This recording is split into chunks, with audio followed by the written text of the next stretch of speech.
Chapter 26. "If you don't have speed, then what do you have?" asked Ben as he cautiously approached the acolyte. The rifle swung quickly and pointed toward him. Ben froze and put his hands up. "A rifle," chided the acolyte. "Now both of you get in front of me." Molly slowly began walking ahead.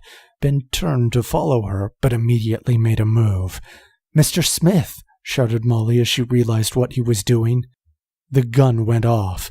Ben groaned and grabbed his left arm. A bullet had pierced his forearm, and though it felt like it was on fire, as best as he could tell, the shot had not seriously broken any bones.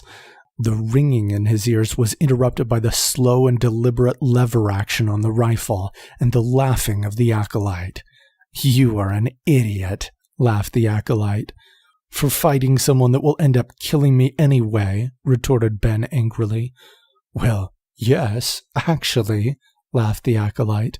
"I am going to kill you, but I can also make your death significantly less pleasant." Ben winced as he squeezed his wound and turned to face Molly. She pulled out a handkerchief and gave it to him to press against the injury. He reluctantly took it and wrapped it tightly around his arm. "Why didn't you run?" whispered Ben as he walked next to Molly. "Why did you fight a guy with a gun pointed at you?" whispered Molly back in an upset voice. He disliked the passive approach that Molly was taking, but he could not think of anything to do or say. They walked through the woods for some time. Finally, they arrived at the mouth of a cave. The ground was moist all around, and the sound of water dripping steadily could be heard echoing from the cavern. There was a dim flicker of light inside, and Ben guessed that oil-burning lamps provided illumination in the darkness. He began thinking about how best to extinguish the lights and where he might take cover in the shadows. Instead, it was his plans that were extinguished as a dozen armed acolytes exited the cave and surrounded them. Molly shivered with fear and discomfort, and Ben clenched his fists in frustration as he counted 6 lanterns between them. There would be no way to take all of them out quickly. "More sacrifices," announced the acolyte that had marched them to the cave.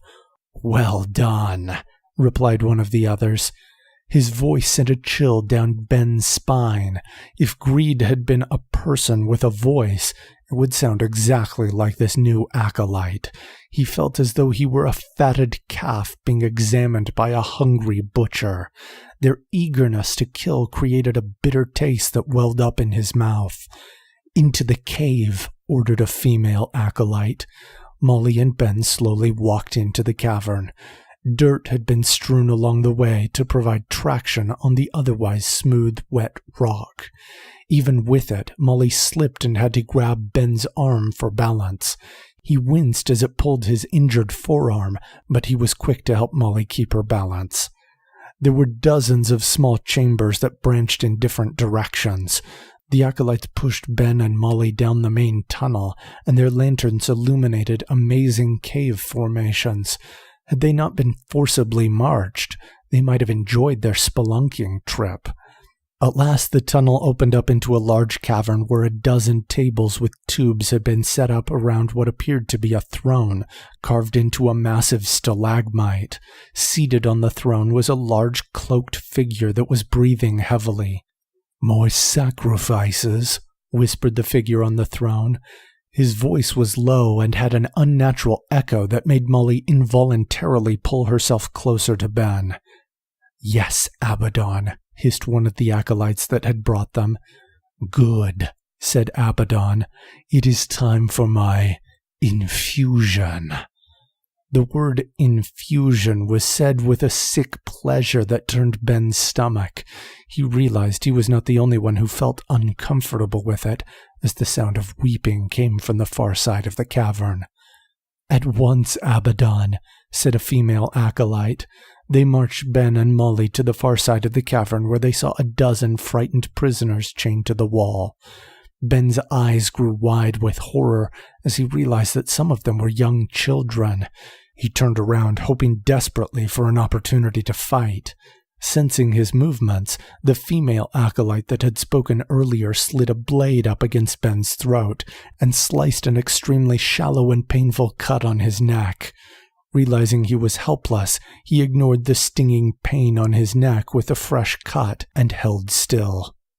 The others released the shackles on 2 of the children and then quickly threw Ben and Molly into the places they had occupied, binding their wrists with the iron shackles. In less than a minute, they had taken each of the other weeping and screaming prisoners, 2 at a time, and strapped them to the various tables surrounding Abaddon's throne. A tear ran down Molly's face as she watched them strap tubes to large spikes in mechanical apparatuses that suspended above each victim. Ben's mind raced as he looked around. He realized that he was close enough to Molly to grab her hand. As he saw her fastened wrists and her small fingers, he suddenly realized what they could do. "Miss Patterson," whispered Ben. Molly seemed to ignore him over the pathetic pleading of the women and children strapped to the table. "Miss Patterson," said Ben louder.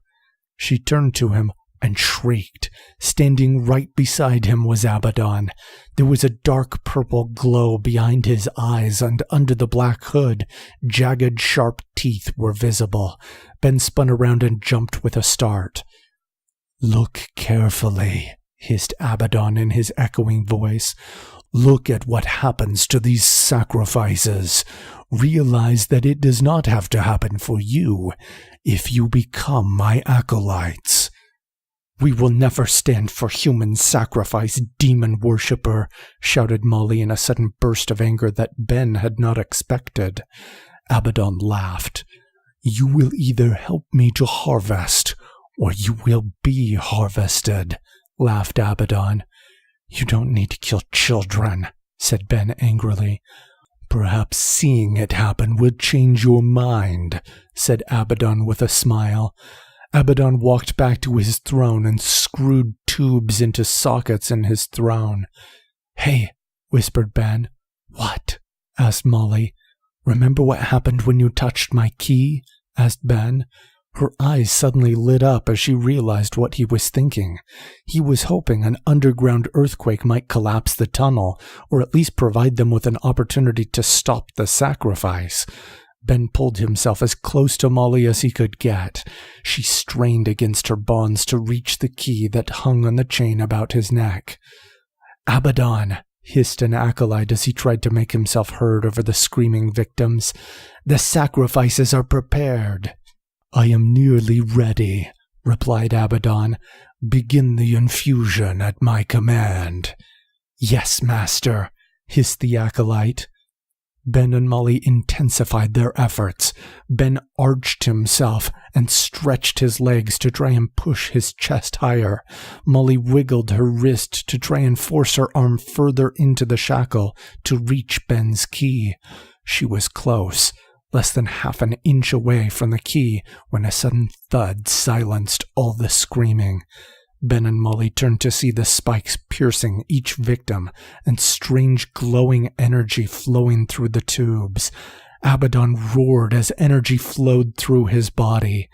Tears welled up in Molly's eyes as the acolytes laughed. "Almost there," shouted Ben. She turned back to see that he was still trying to press himself closer to make her touch his key. She furrowed her brow and strained against her bonds once more. Ben suddenly jumped, and though he lost his balance and the shackle yanked on his injured arm, the key bounced up and landed between Molly's fingers. It began to glow brightly, as did Molly's eyes. The ground suddenly began to shake. The acolytes whirled around and caught sight of the glowing light where Molly and Ben were. They began rushing toward the divine key bearers. Rubble began falling from the ceiling and stalactites rained down, killing 2 of the acolytes. The wall into which the shackles had been fastened crumbled. As each iron shackle had been separately chained to the wall, their bonds suddenly became chain weapons with which they struck the acolytes. The lanterns shattered on the ground, and the light in the room faded as Ben and Molly knocked the remaining acolytes out. Suddenly Abaddon appeared in front of Molly. You cannot deny the power of human sacrifice, thundered Abaddon. He opened a clawed hand toward Molly, and a dark purple fire welled up around it. Ben wrapped a chain around the claw and yanked it away from Molly as a cutting beam sliced into the cavern wall. The ground shook again, and a huge stalactite fell from the ceiling, crushing Abaddon. He groaned in pain. Ben grabbed Molly's hand and rushed away as a large explosion sent rocks flying toward them. The ground continued to shake as they fled the cave. Molly's eyes glowed as she grabbed her key and led Ben through the darkness. Being able to recall every detail about the cave made traveling quickly in the dark possible. Within a few minutes, they were able to exit. Outside the cave, they found the black-cloaked acolyte with the rifle that had captured them earlier. "Well, I didn't see that coming," said the acolyte. "Your days of human sacrifice are over," shouted Molly with fury in every syllable. "Are they?" asked the acolyte. "The world survives on the power of human sacrifice." "You're wrong," thundered Molly. "Those that are fit to survive will use those that are unfit," said the acolyte with a smile. "Even if there were no demon keys or divine keys, there would always be human sacrifice." "Divine keys do not use human sacrifice," said Molly angrily. "So that's how you were able to escape," laughed the acolyte. "But you are blind to the source of power behind your divine key." "Shut up!" shouted Molly angrily. The acolyte rushed away. Molly was about to rush after him, but Ben fell down unconscious.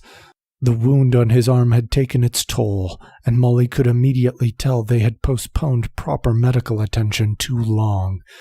She sighed, knowing she could not sacrifice Ben's life to hunt down a single acolyte in good conscience.